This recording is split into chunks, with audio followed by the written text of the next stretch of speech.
Hi, beautiful souls. Welcome. This video will be a follow-up to the life review video I did about a week ago. And I'll put a link above here. And if you haven't watched it, I might recommend that you go and watch that one first before you proceed with this one. I'm going to bring up a few of my past lives that are actually impacting me at the moment. The breakthrough that I had, that I discussed in that previous video, doesn't mean that I am no longer uh, dealing with old stuff. But I do recognize and feel that I feel about these things that are coming up again, the next level down, the next layer. I feel differently about it. I feel it's one of those things that's very difficult to define. I'm not the same person I was before the breakthrough that I had. So as I'm dealing with these situations and these emotions that are arising, I'm dealing with them differently. So as I've said, that we come in choosing a specific life, a life that will unfold to give us an opportunity to heal things that we haven't thus far healed in other nows or other realities. So we have issues that come up. We have challenges, people that come into our lives that we are given that will give us an opportunity to heal. So the analogy that I've used before is it's like during our life, we are rowing across a pond or a lake of consciousness, and that people are lobbing rocks and stones at us. This is the conflict we might encounter. The waters can get rough from time to time. We hit debris that are floating in the water. And these are all metaphors for the challenges that we may face. But on the bottom of that pond is sediment, and this is the deep issues that haven't fully been seen yet, that have sort of been residing on the bottom of that pond, possibly for a few lifetimes. So since breaking through to having no regrets, being at peace, feeling that I could weigh my heart against a feather, things have almost intensified in a way. Now, we've had huge flares come out of the sun, and these flares are of a high frequency, a higher intensity, and they are bringing up the issues that have been sitting as the sediment on the bottom of the pond. And this is what has been happening to me since that breakthrough. And the emotions have been quite intense. And I understand that there are two past lives, and there's possibly more, but two that I understand that are influencing my inner critic, I suppose, the part of me that feels that I was a failure in my spiritual journey. And the two lives came up in healing sessions that I went through. And the first one was when I was the head of a convent or an abbey 300 or 400 years ago. And I was a fantastic administrator in that abbey. I organized all the novices. I saw to the food, saw to assisting the community. But I felt, a lack of connection to God or communion with God. And it was because the day-to-day running of the abbey was so intense and so demanding that it took me away from the original reason why I came into that spiritual life, that religious life in the first place. So when I died in that life, I did have regret that I didn't lead the spiritual life that I wanted to lead, and that the connection to God was not as strong as I would have expected or wished or wanted. So there was regret from that life that I was judging myself for not being who I thought I should be, according to all of the religious beings around me, the organization around me. So that's part of where the inner critic comes from. So when you look at when you've seen the life review video, I talk about having regret, being tough on myself. And that's one of the lives that hadn't been resolved. And the second life is the life that's been coming up in the last few days.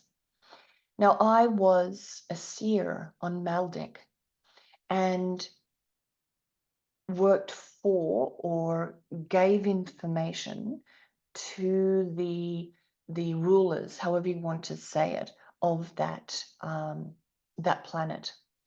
And I did not see the destruction of that planet coming as a seer.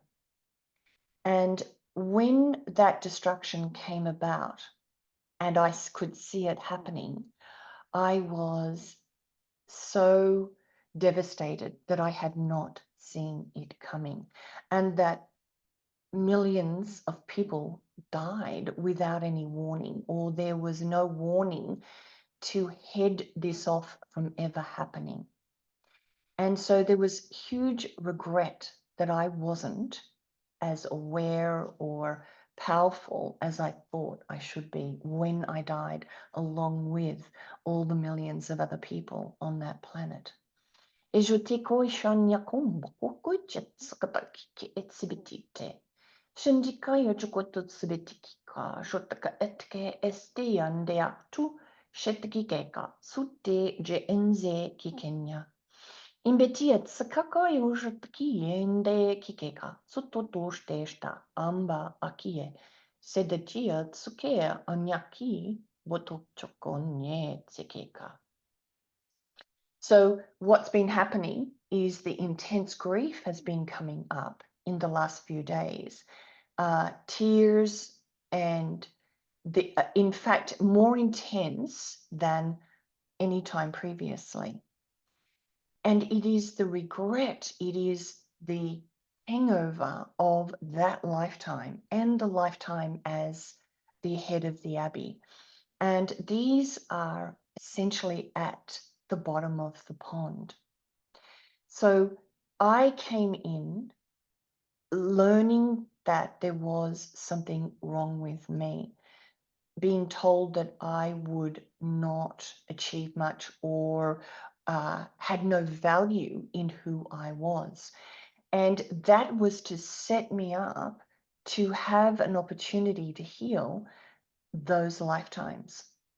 So over the years, I've been looking at all of these emotions from an intellectual place, understanding that they were not defining me, that they did not define me, that they were merely energies that hadn't been healed or resolved. Inzikitikoshte batai teko ote inyaka. Jetaki zu beeti shonyet sa kukebetika. Hondia chutsa shoshetsi anye ekike uzea shosha sa. So that's one part of this. And what I'm understanding is happening is because of these incoming solar flares, a lot of us will be facing these old things and may have memories of past lives come up. But the only reason you have that past life come up is because it's connected to what you have been attempting to heal in this life. And finding peace with what you've been attempting to heal and having no regrets about how successfully you've done that or not is part of the journey, part of being the observer of this whole drama that's unfolding, this experiment. Now,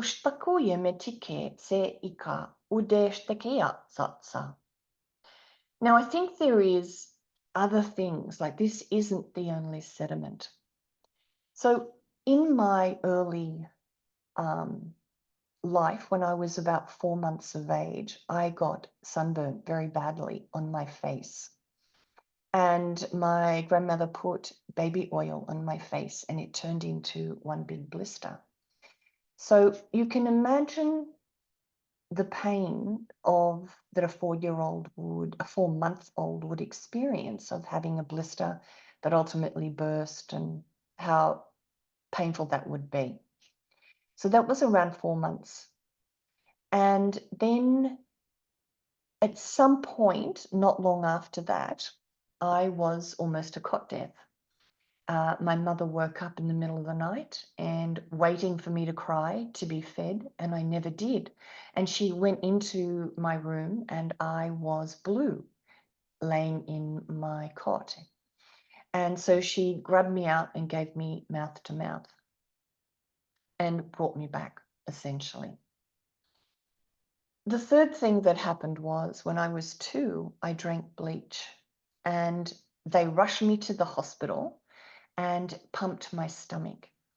And in a session, I understood that that was when I actually left. I left my body at that point, and I just had decided that this was not where I wanted to be. And there was a being there with me that said I had to come back in, at least for a little while. So the image that I got was like a Picasso painting of 4 eyes, not properly centered on top of each other, but sort of off center. And what I understood was that there was a being that was going to hang out with me and be with me through this time. And when I got on my spiritual journey when I was 27, the original me left and the second being walked in. So who is in here now is not the being, not the person that was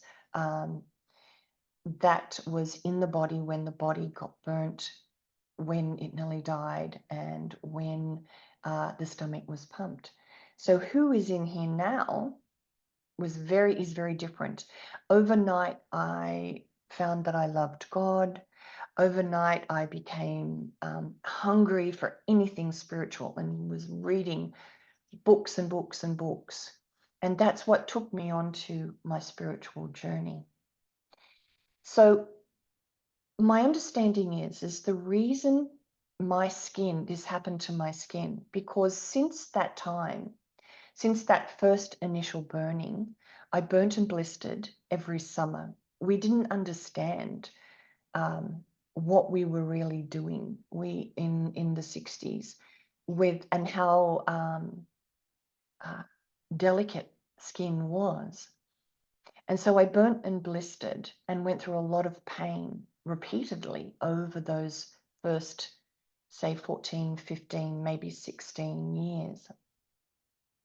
And what I understood was that I died in a life before that in a fire. And when I was born into Joanne, I came in on the other side of the coin. So I was learning a lesson in these previous lives that I didn't get. And so what happened was I came in and had the experience very early on. And so that it didn't slowly grow over years, the issues with my skin, they started very early. And it was because I, in previous lifetimes, had been overly concerned with what I looked like, and that I had used my looks to manipulate and gain position in society, to gain a husband, to gain safety and security. So I was on the receiving end, so that I burnt very early. And then I had freckles all over my face. And to that part of me that had used her beauty a couple of lives, it was very unsettling and something that I wasn't really happy about because of that. I also had buck teeth. So I've come in wearing the issue and having to look at it from the other side. My understanding is also that the inner critic can sometimes be a representation of who you were, what you said to other people in other lifetimes, and which was hurtful, which was limited, which was damaging to other people. And so when you don't get it, you come back in on the other side of the coin, on the receiving end, you come in wearing it. And so the inner critic for me has been a combination of not reaching that spiritual benchmarks, but also judging myself for the face that I put out to the world. So what my point of this is that there are a few lives that are influencing where we are, and be interested and curious when these emotions come up, because more than likely right now, because of this incredibly pivotal time in humanity, important crossroads or bifurcation, however you want to say it, we are going to have to clean up all of that stuff that's been hanging on lifetime after lifetime. So how do you know what it is? It's the patterns that you live over and over. And if past life memories come up, if things occur to you about other times, they're coming up because they're going to give you another viewpoint of what it is you're trying to finally let go of. So that's my two main ones that are coming up at the moment. So the important thing is to activate the observer as best you can. And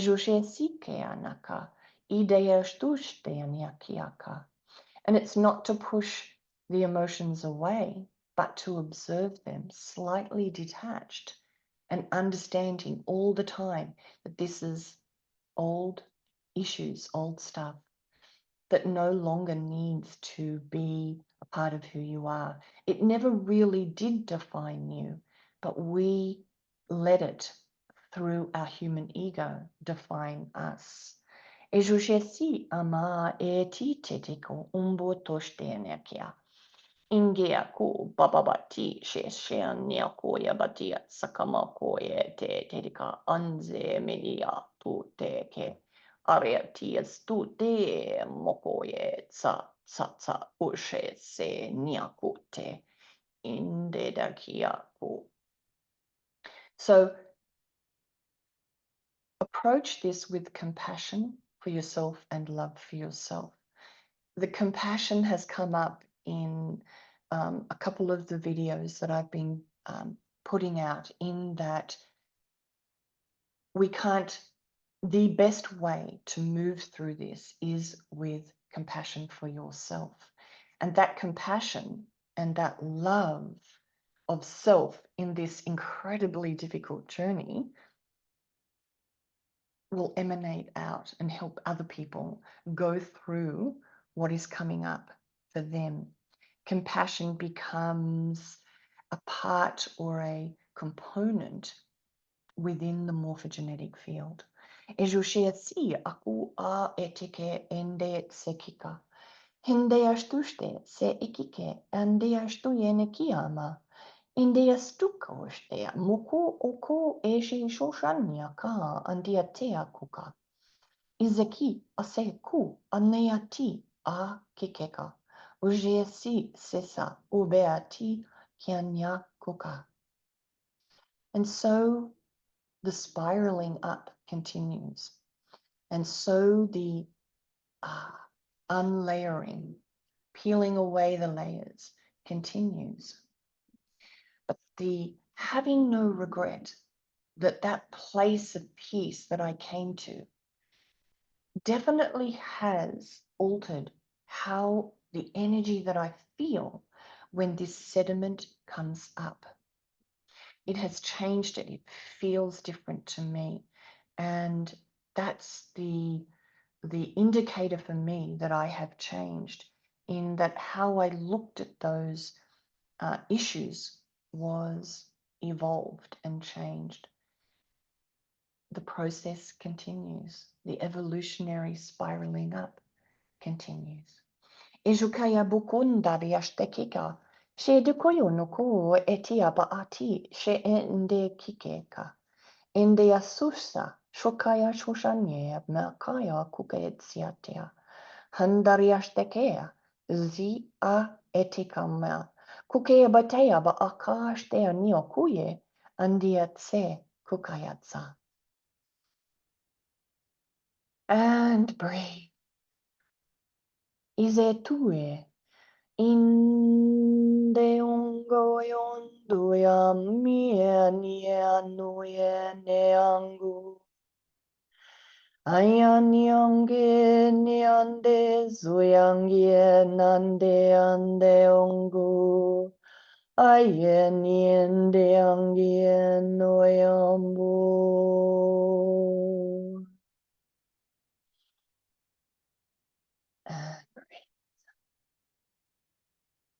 So many blessings, and I'll speak again soon.